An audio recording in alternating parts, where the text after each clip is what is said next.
बिस्मिल्लाहिर्रहमानिर्रहीम अस्सलाम वालेकुम। आप पाकिस्तान डेली न्यूज़ देख रहे हो। मेरा नाम है अब्दुर्रहमान नाज़िन। आज 8 जनवरी है और वो फैसला आ गया जी जिसका बड़ी देर से इंतज़ार था, जिसके लिए नवाज शरीफ साहब को वापस लाया गया था। हयात नाअहली आखिर उनकी ख़त्म कर दी गई और जो एक लंदन प्लान था वो पूरा होना था और उसके ज़रिए ये सब कुछ हो गया। अब अगर देखा जाए तो नवाज शरीफ साहब की ताहयात नहली किन केसेस में हुई थी जी। एवन फील्ड अपार्टमेंट्स जो हैं वो कैसे लिए, उनकी मनी ट्रेल का जवाब मांगा गया उनसे, उन्होंने वो नहीं दिया।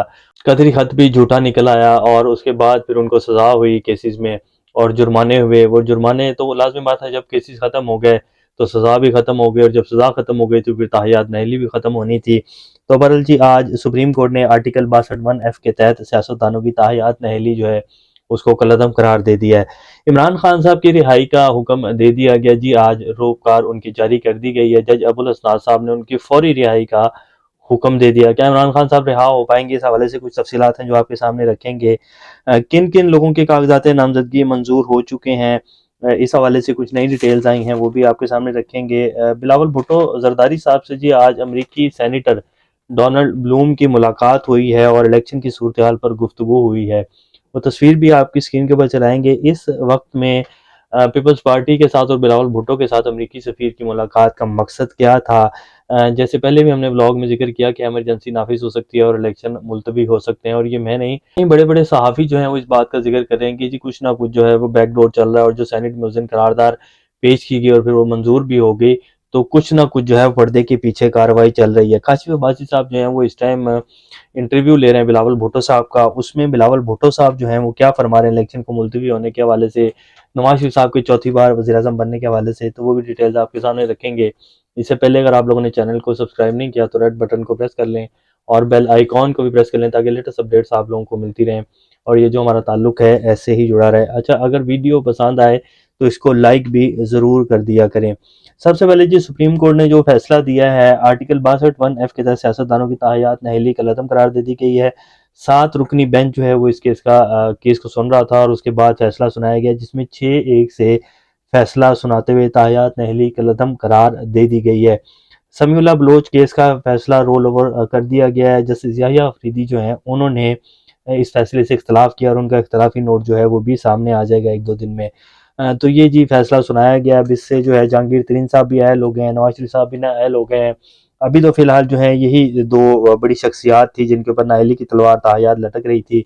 और भी कुछ विक्टिम्स होंगे तो उनको भी हो जाएगा, लेकिन नवाज शरीफ साहब जो हैं वो इलेक्शन लड़ने के लिए अहल हो गए और वज़ीर आज़म बनने के लिए भी अहल हो गए। अब बड़ा सवाल ये है कि नवाज शरीफ साहब वज़ीर आज़म बनेंगे तो नवाज शरीफ साहब की जो बॉडी लैंग्वेज है, और वो अभी तक उन्होंने इलेक्शन कैंपेन ही स्टार्ट नहीं की। वो बस अपनी जो पार्टी के इजलास हैं, बंद कमरा इजलास ही किए जा रहे हैं और उनका अभी तक ये भी सामने नहीं आया कि जी वो कब से इलेक्शन कैंपेन जो है वो शुरू करने जा रहे हैं। काजी फाइज ईसा साहब के लिए जब ये फैसला सुनाया गया तो सोशल मीडिया के ऊपर फिर से जो है काजी फाइज ईसा साहब जो है वो टॉप ट्रेंड बने और लोगों ने जो है ये कहा कि जी काजी साहब ठीक है, नवाज शरीफ साहब को ताहयात की जो नाअहली थी वो आपने ख़त्म कर दी है, जो कि कौम का अरबों रुपया खा गया। जिन्होंने ये जवाब अभी तक नहीं दिया कि उन्होंने जो एवन फील्ड अपार्टमेंट्स थे वो कैसे लिए थे, और पनामा पेपर में जो खबर आई थी कि जी ये इनके जो हैं वो बेनिफिशियरी ऑनर्स हैं और ये खुद भी तस्लीम कर चुके हैं मीडिया के ऊपर, तो ये सारा पैसा कैसे वहाँ गया और कैसे वो सब कुछ लिया गया, तो वो जवाब उन्होंने बेशक नहीं दिया और ना ही हमारी किसी भी अदालत ने उनसे पूछा और उनकी जो नाअहली है वो ख़त्म कर दी। तो चलें, अगर उन लोगों की नाअहली ख़त्म हो गई तो ये जो लोग अभी भी जो ख़वातीन हैं पीटीआई की एमएनए एमपीएस हैं, जिनमें डॉक्टर यास्मीन राशिद हैं, आलिया हमजा मलिक हैं, आयशा भुट्टा हैं, डॉक्टर और महमूद रशीद साहब हैं, उमर सरफराज चीमा हैं, सनम जावेद हैं, तैयबा राजा है, जिनके ऊपर अभी तक कुछ नहीं साबित हो सका। सिर्फ उनकी कुछ अल्फाज हैं या कुछ तकरीरें हैं या कुछ उनके सोशल मीडिया के क्लिप्स हैं जिसमें वो कह रहे हैं कि जी ऐसे नहीं हो सकता, कैसे इमरान खान को उठा लिया। अब इस बेस के ऊपर क्या आप उठाकर जो है कोई बंदा, फ्रीडम ऑफ स्पीच तो पाकिस्तान का आइन जो है वो इजाज़त देता है, अगर आप सिर्फ 2 लफ्ज़ों या 3 लफ्ज़ों के ऊपर उठाकर जो है उनको किसी उनके हर दफ़ा जो है नए से नए मुकदमे सामने आ जाते हैं और पता ही नहीं लगता जी कौन-कौन से मुकदमे जो है उनके ऊपर दायर किए हुए हैं। तो 140 दिन हो गए हैं जेल में और किसी को 250-300 डेज़ जो हैं वो होने वाले हैं और उनको जेलों में डाला हुआ है। कोई नहीं समझ आ रही कि कब वो बाहर आएँगे और कब उनके साथ जो है इंसाफ होगा। तो जब इधर आप तायात नैली ख़त्म कर सकते हैं तो इधर भी एक नोटिस ले लें। और वो लोग जो बेचारे बेवजह ही जो है जिनको उठा लिया गया, कारकुनान को गिरफ्तारी करके जो है अंदर डाल दिया गया, उनका भी कोई पूछने वाला नहीं है। तो इधर भी अगर नज़र डालेंगे तो अच्छा होगा।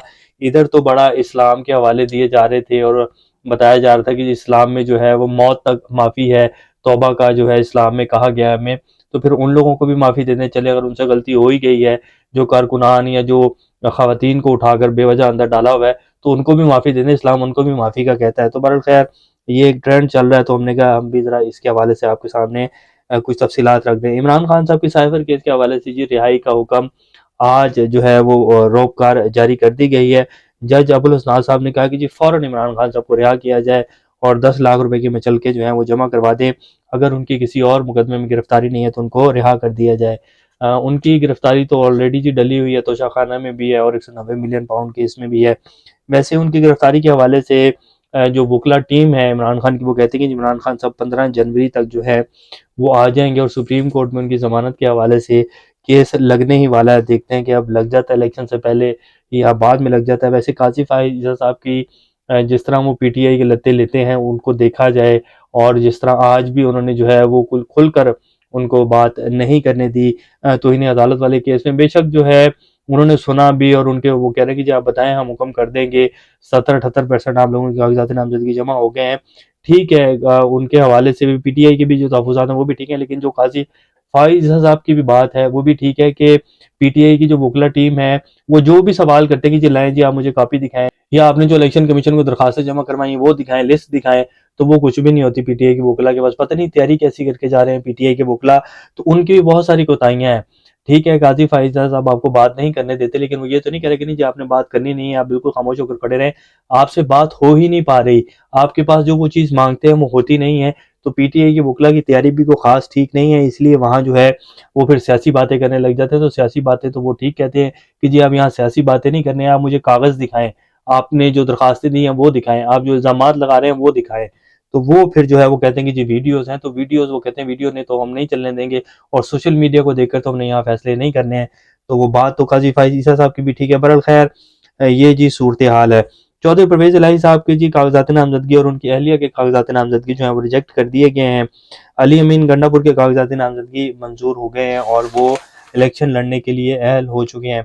बिलावल भुट्टो साहब से आज अमरीकी सफ़ीर की मुलाकात होना जी बड़ी एक शेड्यूल से हटकर ये मुलाकात हुई है और इलेक्शन की सूरत-हाल पर गुफ्तगू हुई है।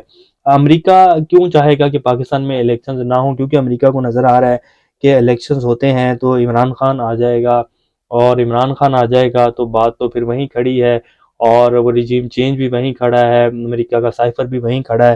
तो शायद ये भी वजह हो सकती है, और फिर ये जो कहा जा रहा है कि जो इमरजेंसी नाफिज हो सकती है, तो उसके लिए अगर देखा जाए तो या तो पीटीआई का स्टांस है कि जी इलेक्शंस हों, यहाँ पे पीपल्स पार्टी कह रही है कि जी इलेक्शंस होने चाहिए, पीएमएलएन भी नहीं चाहती इलेक्शंस हों, ना ही जेयूआईएफ मौलाना फजल रहमान साहब चाहते हैं।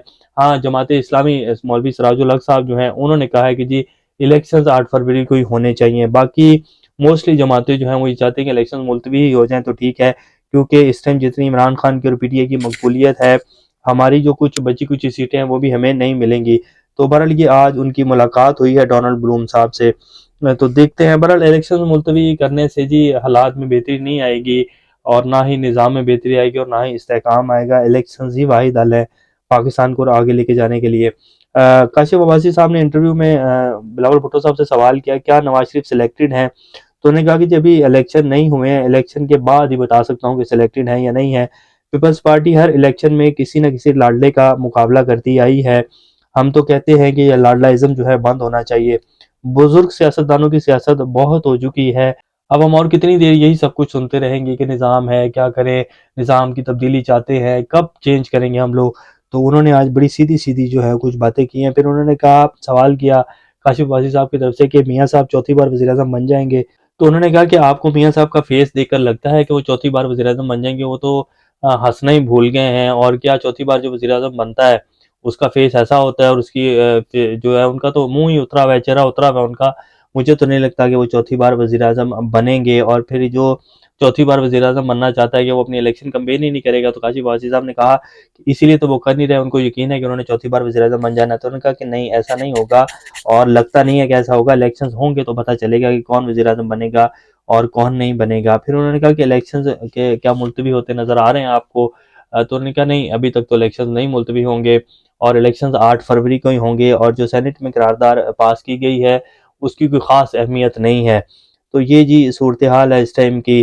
बहुत सारे जो है वो प्लान्स और बहुत सारी जो है पर्दे के पीछे कहानियाँ चल रही हैं, लेकिन बात वही है कि इलेक्शंस ही पाकिस्तान को इस सारी सूरत हाल से बाहर निकाल सकते हैं।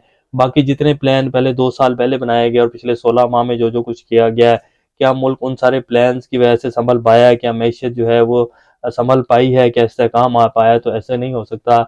इलेक्शंस करवाएं और साफ और शफाफ फ्री एंड फेयर इलेक्शन करवाएं, फिर ही पाकिस्तान में इस्तेहकाम आएगा। अभी तक के लिए इतना ही। अपना और का ख्याल रखिएगा।